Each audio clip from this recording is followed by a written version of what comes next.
You're watching WHO TV 13 Des Moines, your 24-hour news source.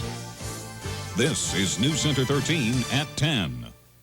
Good evening and thanks for joining us. Just after Mother Nature sends us the worst snowfall so far this season, a fire has left a Des Moines family out in the cold. It was a freak accident and it happened this morning. The blaze broke out while most of the family was away at church, and tonight they're sleeping at a hotel with no idea what they'll do tomorrow.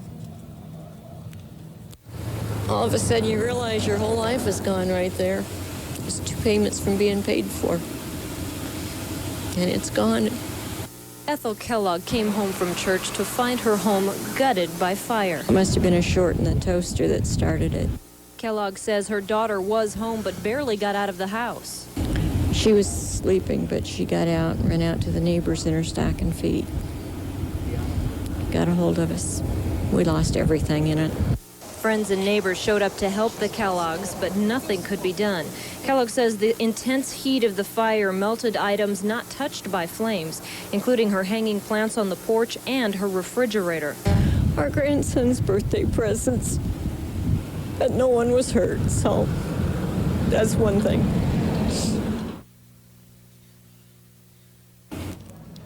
The Kellogg's say they don't know what they're going to need. If you would like to help them out with donations, they're trying to work through the Simpson United Methodist Church. With another storm brewing out west, Central Iowans are still trying to clean up what's left of Friday's storm.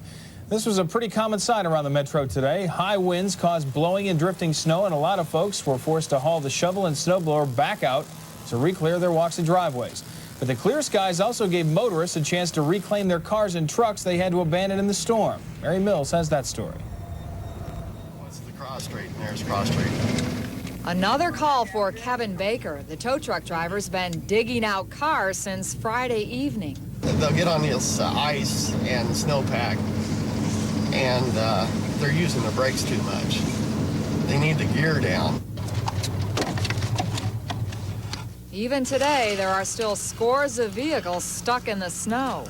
Parked it here Friday night or whenever, and they got stuck, plowed in the morning.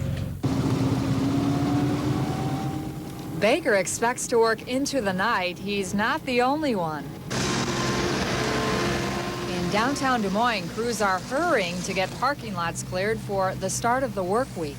Hopefully we'll get her set up so tomorrow when the business starts, they'll be able to come in and have an open lawn. As for streets across Des Moines, city officials tell us they should be in pretty good shape by the morning rush hour. One's all of this. Okay. Here. As of mid-afternoon, all but 2 areas had been plowed. We have the majority of our equipment in the residential areas now sanding the streets, and we hope to finish that up yet this evening. Unfortunately, crews may not get much of a break. More snow is expected over the Thanksgiving weekend. In Des Moines, Mary Mills, Newscenter 13. And the real good news is if you're heading out on the state's interstate system, the roads have shown a marked improvement over a couple of days ago. Jerry Areno in the Weather Center with an update on the road conditions and a sneak peek on the forecast. Jerry. Yeah, we'll try to improve on things a little bit, and the road conditions have improved. Let's take a look at that map. Near normal in the western part of the state. Still, the northeast corner seems to be the worst spot with 75 to 100% ice snow covered. The rest of it at normal to 25% ice and snow covered. And our forecast tonight calls for mostly clear but very cold conditions, low of 0 to 5 above. Tomorrow, mostly sunny, light winds and a high near 28, which still puts us below normal for this time of year. We'll see if we can improve things for Turkey Day. We'll have that forecast coming up in a moment. All right, thanks a lot, Jerry. Well, with the possibility of more snow by Thanksgiving and lots of us traveling for that holiday, here's a number you're going to want to keep around. Grab a pen. The road condition hotline from the Department of Public Safety is 288-1047. If you're headed out, it's a good idea to check the road conditions before you go. Former hostage Tom Sutherland is returning home to the United States. He should be back on American soil sometime tomorrow morning. His first stop will be California to help his daughter welcome a new grandchild into the family. Meantime, friends and family here in Iowa took time out to give thanks for Sutherland's release today.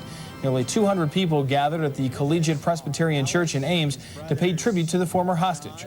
Sutherland's brother-in-law, David Murray, assured those in attendance that the native Iowan will return home as soon as he possibly can. They will be going to California from Germany in the next few hours to welcome a grandchild into this world, but They have asked me to assure all of you that at the earliest possible moment, they will be returning to Ames to be with you in person, to share the joy of Tom's release, and also to share the joy of the emerging peace in the Middle East.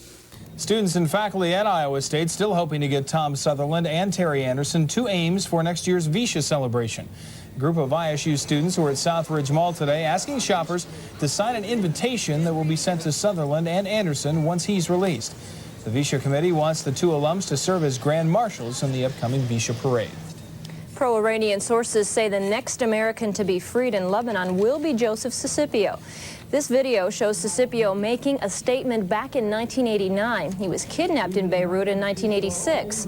Right now, word is he will be released by the end of the week. United Nations negotiators are hoping to have all Western hostages freed by Christmas.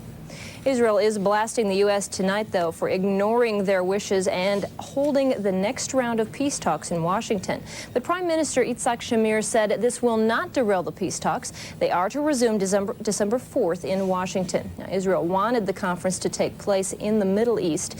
They believe sending representatives to Arab states and receiving Arab envoys constitutes recognition of the Jewish state. Former White House aide Oliver North says he knows nothing about allegations that freed British hostage Terry Waite had been working for the CIA. North made this statement in London, where he arrived today on a publicity tour for his new book. North says he and Waite met on several occasions, but says the former hostage negotiator was never involved in North's arms for hostage dealings. Radioactive gas will be released later on tonight from the Oconee nuclear power plant in South Carolina. The release is part of a cleanup operation at the plant where 50,000 gallons of contaminated steam leaked on Saturday. A spokesman for the NRC says the release tonight does not pose a threat to nearby residents. In Kansas City, a domestic disturbance turned to tragedy overnight. The former boyfriend of a Kansas City woman went wild with a butcher knife, killing her son and stabbing 6 other people before police shot the suspect to death. On a Department of Defense flight. And the space shuttle Atlantis roared into the nighttime sky over Cape Canaveral earlier tonight. The launch was delayed about 10 minutes because of a fuel leak, but NASA reports no other problems. Atlantis and her 6-man crew will deploy a $300 million military satellite. Millions of Americans were hoping to strike it rich last night in the Lotto America drawing. Despite the snow and bitter cold temperatures, people braved the elements to buy a lottery ticket. The $47 million jackpot will go to one woman. 33-year-old Darlene Sharp of Montana will receive $1,762,500 each year for the next 20 years. Not a bad paycheck. But you know what the worst of that would be? Having 5 of the 6. That'd be tough to live with, don't you think? You still get quite a bit of money for that, though. Virginia Governor and presidential hopeful James Wilder made a campaign stop in Dubuque today. More on that story coming up. And presidential hopeful James Wilder in Dubuque this Sunday, hoping to quell racial violence. There, more news after this.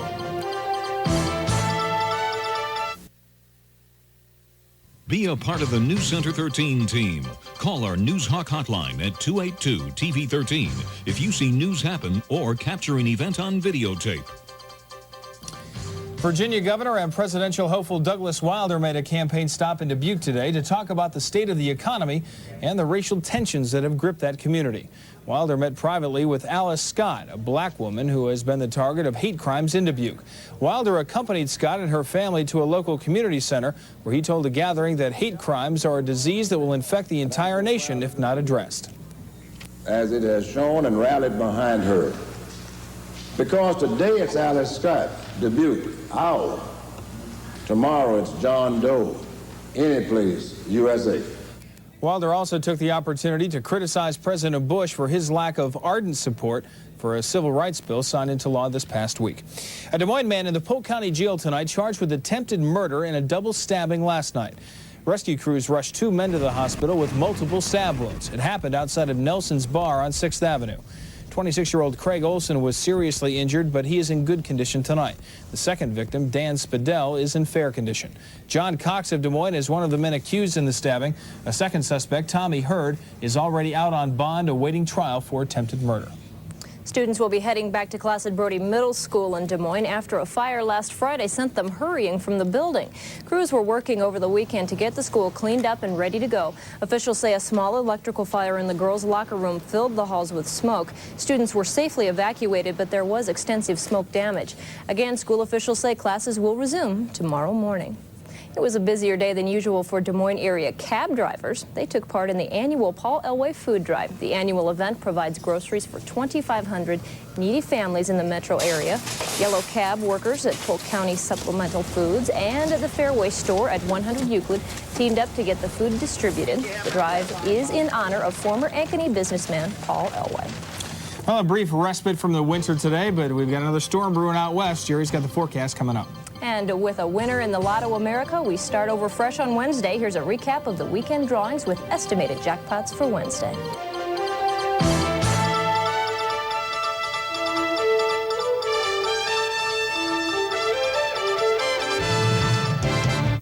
Tonight's weather is brought to you by Pigeons Home Furnishings. The heavy snow and cold temperatures are especially rough on wildlife. If you have a bird or a squirrel feeder, DNR biologists say make sure you keep it full this week. Small animals burn up a lot of energy trying to keep warm. Good advice for all of us. Yeah, really. They seem to do well out there. See those birds flying around? It was a feeding frenzy on my deck today. That's kind of neat to watch, though. Here's an animal of a different sort. I want you to take a look at this. See the bear out there? It's down with the Principal Financial Center.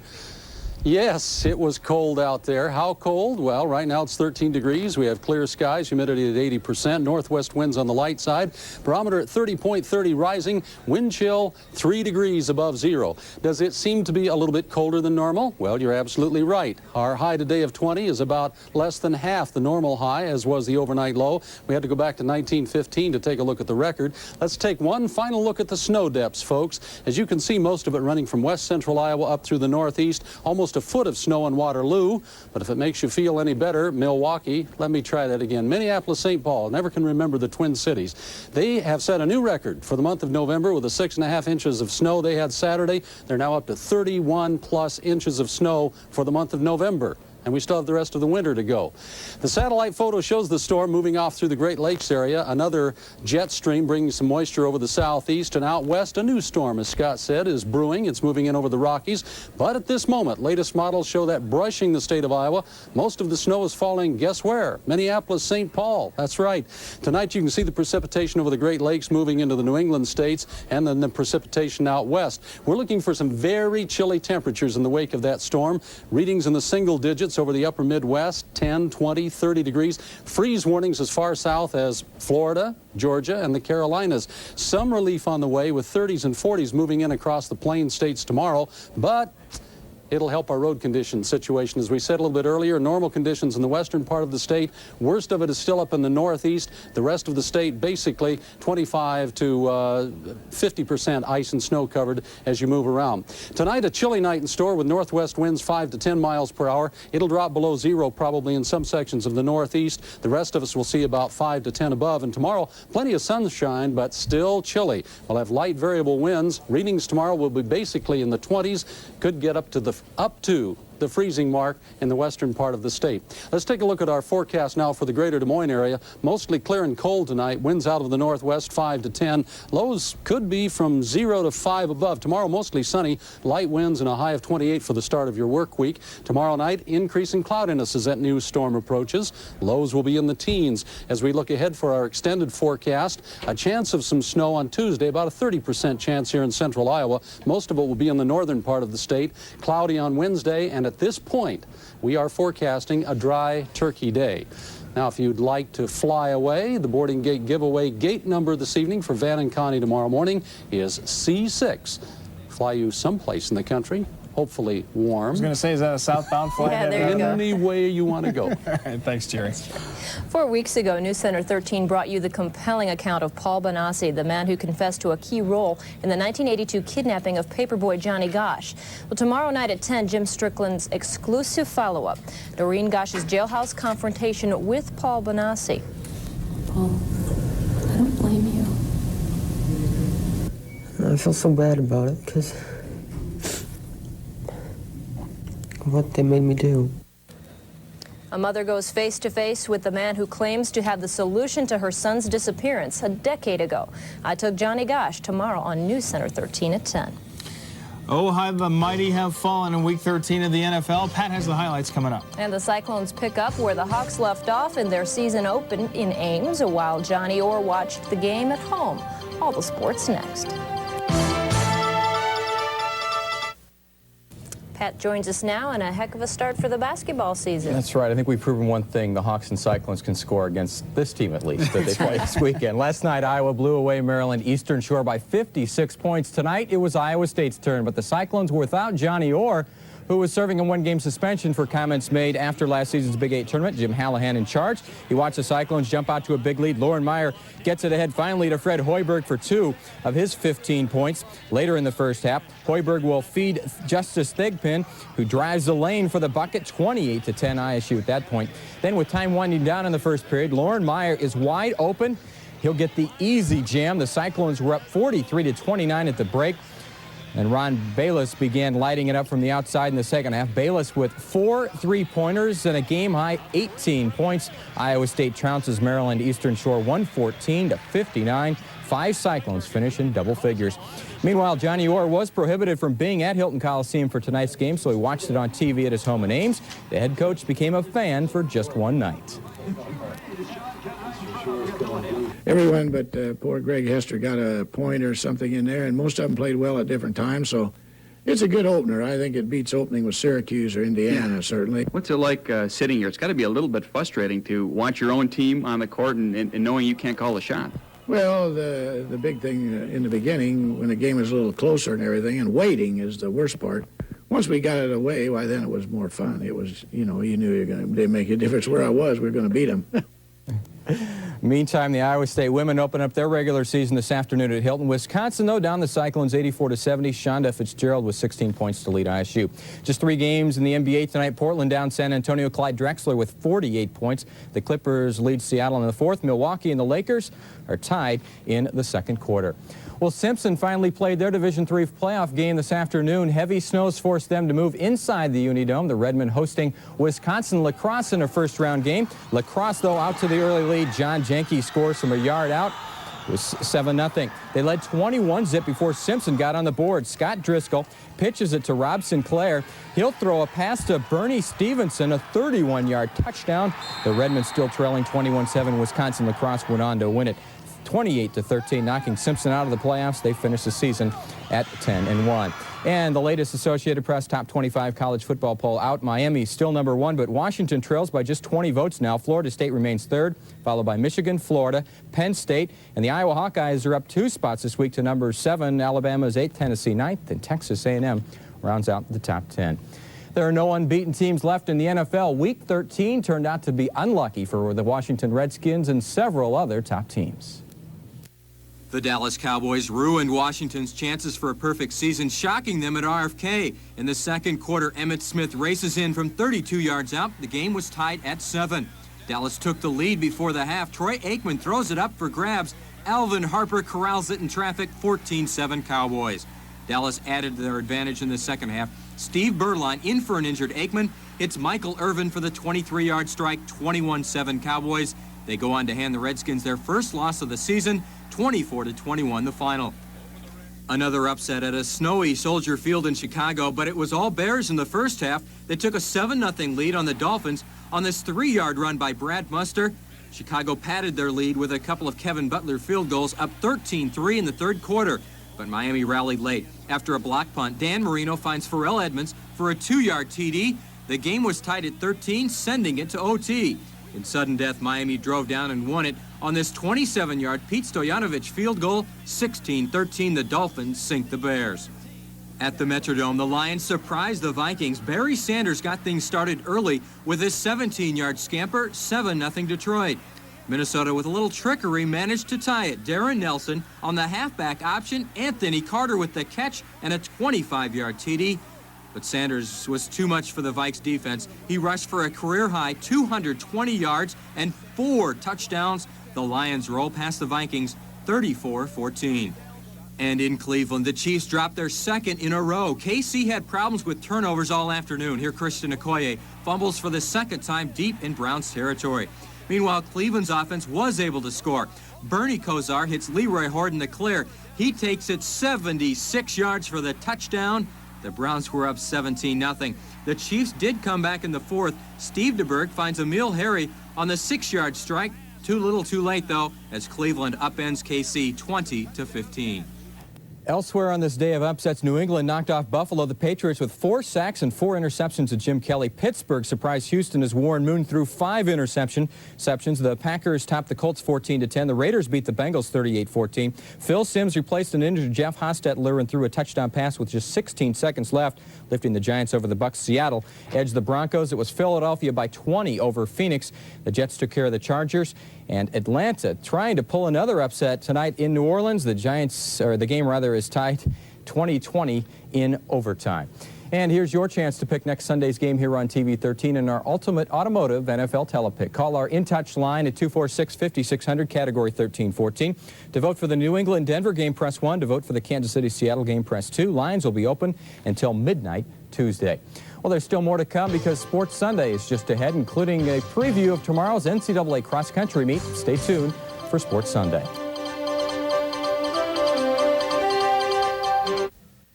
Welcome to Sports Sunday. In tennis, the finals of the Virginia Slims Championship, Monica Seles wrapped up the 91 season with another win. Seles took care of Martina Navratilova in 4 sets, 6-4, 3-6, 7-5, and 6-love. Seles reached the finals in all 16 tournaments she played this year, winning 10 of those. She earns $250,000 for today's win. Well, the Iowa State men's cross-country team is again one of the favorites in tomorrow's NCAA meet in Tucson. The Cyclones finished second in last year's national meet. Jonah Koech captured the individual title. Koech is back, making Iowa State one of the favorites along with Arkansas. I guess we just feel fortunate and lucky that we're going into the meet as a contender and that we're going to be there. That if we're healthy and run well and Arkansas is healthy and they run well, on paper anyway, it could come down to 2 teams. And finally, a reminder about my special series, Iowans in the NFL. It begins tomorrow night at 6 here on Newscenter 13. I'll take a look at many of the former Iowa State, Drake, and UNI players now in the National Football League. That's Iowans in the NFL tomorrow night at 6 o'clock here on Newscenter 13. Should be enjoyable, and a lot of people might want to tune in and check out their former Hawkeye and Cyclone players that are now in the NFL. There's a lot more than we thought. Yeah, 41. 41. Right? Quite a few. Thanks, Pat. We'll be back to wrap up the newscast after this. I wish we could get rid of the snow tonight, so we all wake up tomorrow and it's all gone, but that's not going to be the case. It's done. It's gone. Chilly start to your morning. Take a little extra time. Clear, chilly, 5 above. Turkey Day looks pretty good, but you want to check with Gary Amble tomorrow night. Thanks, Jerry. I like the snow. It's the cold I don't like. Nothing like a cold and snowy weekend to help conjure up dreams of somewhere warm and sunny. So we thought we'd end the show with some pictures of that day that daydreams are made of. On the Mississippi Gulf Coast, sailboat enthusiasts and spectators gathered for the Race of the White Winds, sponsored by the Biloxi Yacht Club. The race drew world-class yachtsmen, many of whom have competed in the America Cups. It's not Hawaii, but it sure would be nicer than 10 below wind chills, don't you think? Everybody had to close their eyes there. And just imagine how nice that would be. Exactly. Did you listen to the Hawkeyes on WHO Radio over the weekend? Did I hear Jim Zabel, you mean? At the very end of the show, striking into a rendition of San Diego, Here I Come. And the best part about tonight's Beat the Bear is his cohort in crime is in the studio with him. Are we going to hear another rendition of this? Here at a great expense, of course. Ed and I have got our cabaret act. You probably think it's Tom Selleck that we got on here. He looks just like him. Or Burt Reynolds, but no. Ed Podolak, Jim Zabel. And we're going to reprise San Diego, Here We Come on our great big Beat the Bear Bowl show. Stay tuned.